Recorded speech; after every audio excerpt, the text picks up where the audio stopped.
Assalamualaikum warahmatullahi wabarakatuh. Shalom, Om Swastiastu, Namo Buddhaya, salam kebajikan, salam sejahtera untuk kita semua. Kembali lagi bersama kami, ada Pangeran Antasari, suara kreatif, si paling kreatif ya di Pangeran Antasari.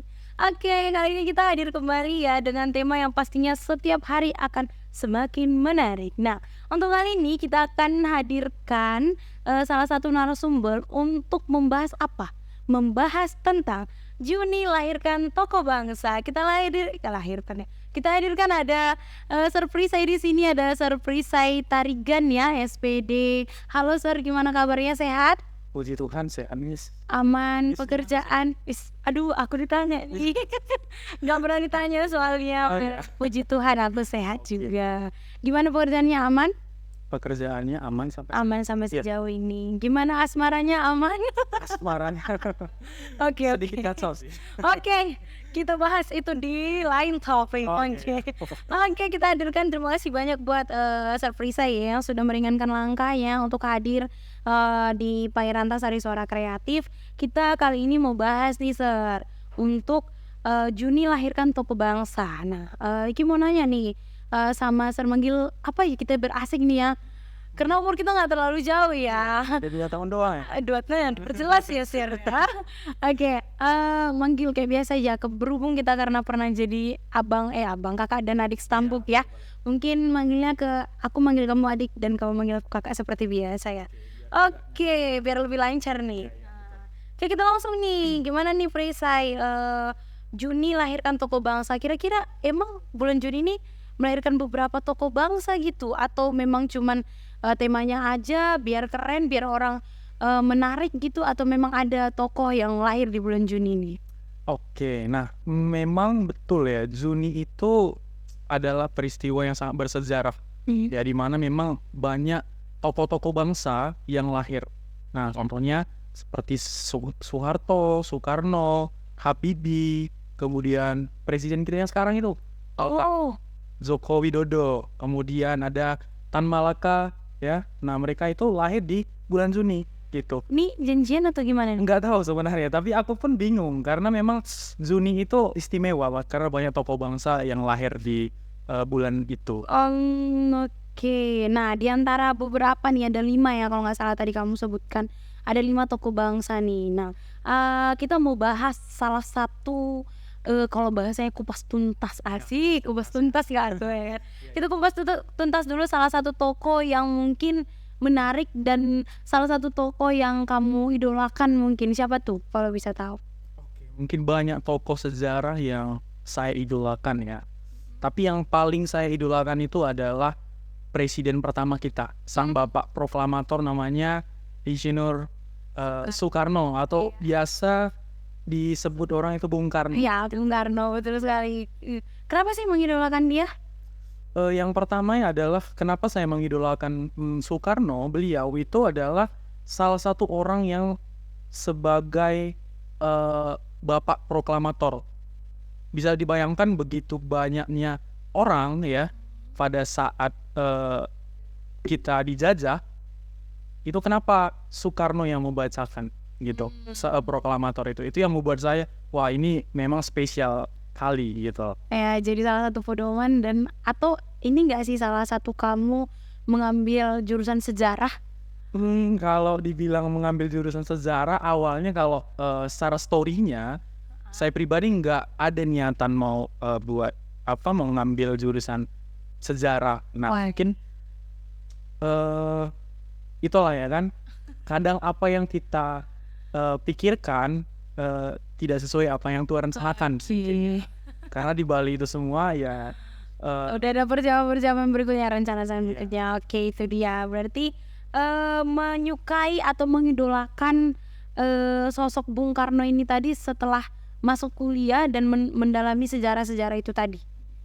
pas SMA sebenarnya di antara mata pelajaran saya lebih suka mata pelajaran sejarah kayak gitu. Karena awalnya saya nggak ada niatan untuk kuliah. Waktu itu ngambil tes polisi ya kan, terus nggak lolos gitu. Jadi iya, ngambil jurusan pendidikan. Rupanya jadi salah satu guru yang mengedukasi tentang apapun itu ya karena kita pelajari ya. Kalau mau masuk tes polisi itu dipelajari ya. Dipelajari juga. Oke, itu dia. Nah, berarti sudah paham nih, sudah mengerti dan memang sudah melekat banget lah ya untuk Bung Karno ini tadi. Nah, mungkin aku mau nanya nih, masa kecil dan latar belakang dari tokoh sosok seorang Bung Karno ini gimana sih? Oke, masa kecilnya kalau boleh bercerita ya, Soekarno ini istimewa ya. Masa kecilnya itu beliau itu dilahirkan sebenarnya di Surabaya ya, 6 Juni 1901. Tapi yang orang-orang pada ketahui adalah Soekarno ini lahir di Blitar. Nah, itu yang mungkin barangkali menjadi polemik. Nah, menurut biografi Cindy Adams yang berjudul Soekarno Penyambung Lidah Rakyat, dituliskan bahwa memang pada saat itu Soekarno itu lahir di Surabaya bukan di Blitar. Kenapa di Blitar? Itu mungkin pada saat itu pada masa Orde Baru gitu, untuk pelurusan atau kepentingan politik lainnya. Tapi kalau menurut saya dan setelah saya baca-baca juga, Soekarno itu lahir di Surabaya 1901, tepatnya di bulan Juni. Nah, oke, itu dia. Nah, kalau bisa tahu masa kecilnya Bung Karno ini bagaimana? Oke, masa kecilnya itu beliau ini punya ayah namanya Soekami, kemudian ibunya itu orang Bali, Ida Ayu. Setelah itu Soekarno itu awalnya itu bernama Kusno Sosrodihardjo. Nah, kemudian di umur 5 tahun dia berubah nama menjadi Soekarno.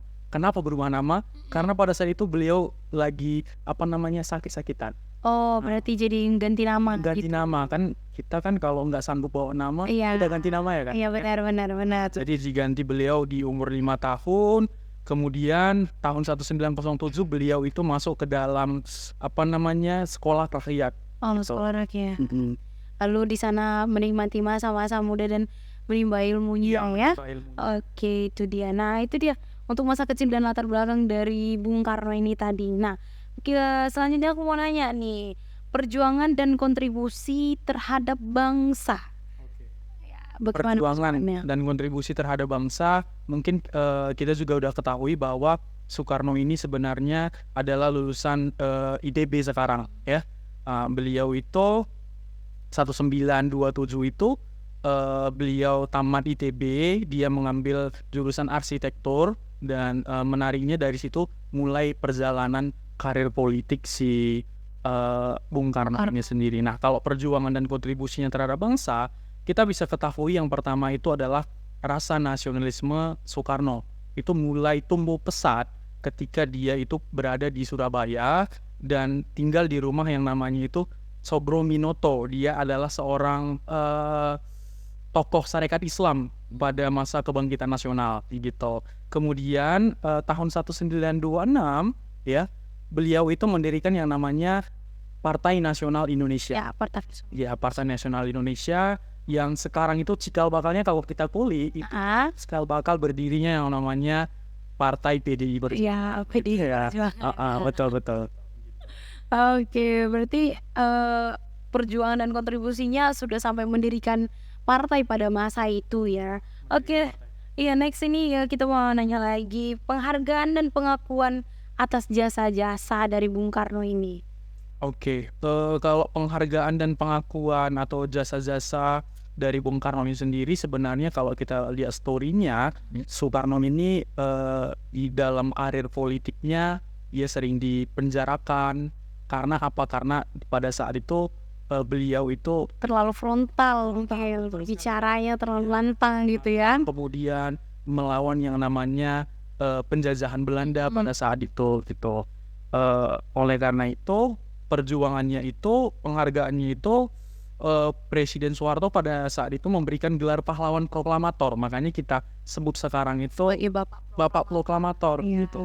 Kemudian tahun 2012 tepatnya pada pemerintahan Pak SBY itu digelari atau dianugerahi pahlawan nasional, bertepatan dengan Bung Hatta juga, wakil daripada Soekarno. Itu dia, oke. Iya, banyak ya pengakuan-pengakuan dan jasa-jasa yang sudah dibuat oleh Bung Karno untuk kita. Nah, berbicara tentang jasa tadi ya, berarti banyak nih pengaruh pemikiran-pemikiran dari Bung Karno, ya kan? Seperti kita ketahui nih, Dek.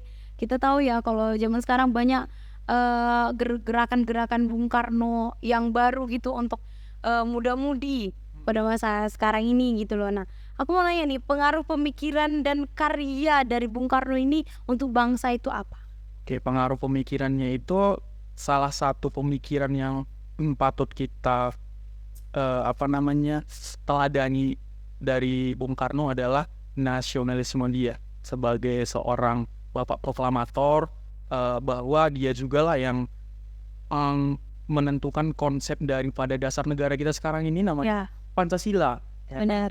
itu lahirnya juga di 1 Juni ya Kak, bertepatan dengan sidang BPUPKI Iya. pada saat itu dilahirkan gitu. Nah, ada 5 prinsip, yakni yang pertama itu ada ketuhanan yang Maha Esa. Ya. Kita dari Sabang sampai Merauke itu kan banyak agama ya kan, kemudian diikatlah menjadi satu ketuhanan yang Maha Esa, kemudian mufakat ya, demokrasi. Yang ketiga itu sila kelima itu ada kesejahteraan sosial Ya. gitu. Itu dia.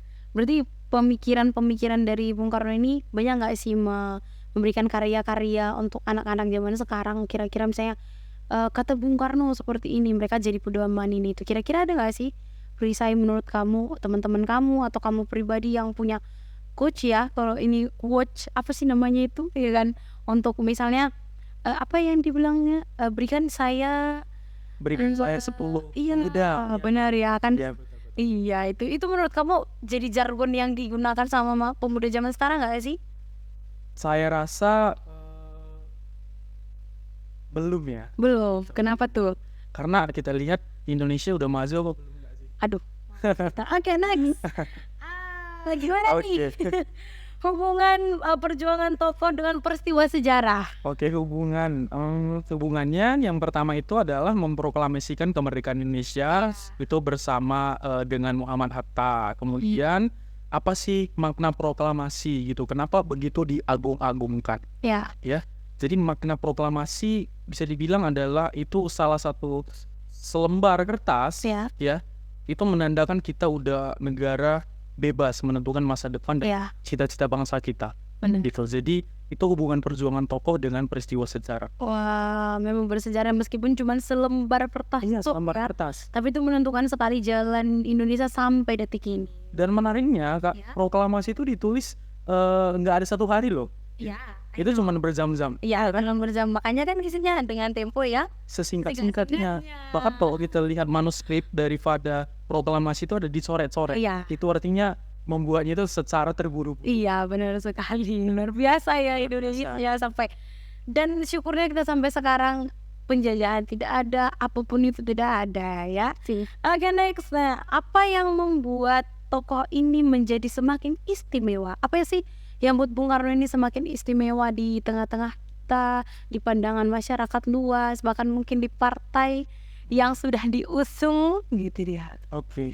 Yang membuat istimewa yang pertama itu Bapak Bung Karno ini merupakan proklamator. Iya. Seperti yang saya bilang di awal tadi, ada banyak pemuda yang lahir pada zaman itu. Kenapa harus Soekarno? Iya. Gitu kan. Nah, mungkin itu kalau kita kembalikan lagi itu mungkin udah di dalam sejarah itu ada namanya filsafat sejarah. Segala cerita-cerita yang udah diatur ini udah diatur sama yang Tuhan Yang Maha Esa gitu. Yang pertama tadi merupakan bapak proklamator, kemudian yang kedua itu pada masa perjuangannya Soekarno ini dikenal sebagai orator yang ulung.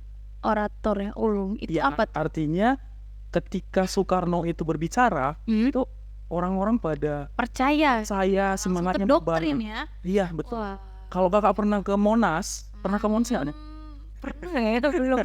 Kan udah ke sana. Nanti ya. Iya. Oke, nanti Kalau aku di Monas itu kan kalau kita masuk ke dalam Monumen Nasional itu Iya. bakalan diputar suara Soekarno sedang membacakan proklamasi. Nah, walaupun saya nggak pernah ke sana, Nah ya. saya dengar-dengar ceritanya, ya kan? Oke. Dan saya lihat di YouTube ketika Soekarno membacakan yang namanya proklamasi. Nah, itu orang-orang pada saat itu langsung hening, kemudian kayak merinding gitu. Oh. Makanya disebut sebagai orator ulung. Iya, Keren ya, Eh. memang bisa mendoktrin ya. Dari Ngedoktrin. bahasanya saja, padahal cuma dari nada suara aja ya. Iya. Nah itu dia. Ada lagi kira-kira yang membuat tokoh Bung Karno ini istimewa?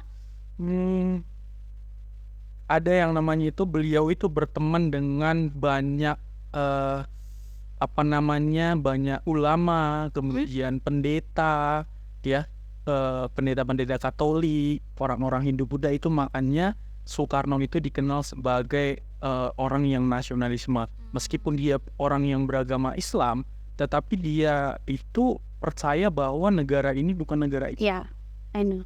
Itu seperti yang kita tahu kalau aku pernah baca nih ya, yang apa, Muhammad Yamin nggak sih yang bilang memegang teguh satu agama kan, Iya. rupanya Bung Karno nih yang menuturkan kalau Indonesia nggak cuma dengan satu agama Ya kan. itu di Piagam Jakarta. Iya kan. Betul. Aku mau nyebut tapi aku tetap apa. Benar sekali, itu dia beberapa hal yang bikin istimewa ya. Nah, next aku mau nanya nih, apa sih teladan apa, hal apa yang bisa kita pelajari nih dia dari tokoh Bung Karno ini sendiri? Yang pertama, pelajaran yang kita wajib teladani itu adalah pantang mundur dan tidak kenal menyerah. Nah, itu poin pertama yang harus kita teladani dari sosok Bung Karno, karena pada kegiatan politiknya zaman penjajahan Hindia Belanda, si Soekarno ini banyak diasingkan, kemudian dipenjarakan, ya. Itu sebelum 1945 ke bawah. Ini 1920-an, 1930-an dia pernah itu di Flores, di ND, kemudian di NTT, bahkan sampai di Tanah Karo pernah diasingkan gitu. Karena pada saat itu dia yang menentang yang namanya penjajahan. Jadi yang pertama, Kak. Ya, ada lagi nih. Apa yang Kemudian bisa kita teladani? kedua, memiliki cita-cita yang tinggi. Ya. Nah, Soekarno ini pernah berkata, gantungan cita-citamu setinggi langit, bermimpilah setinggi langit.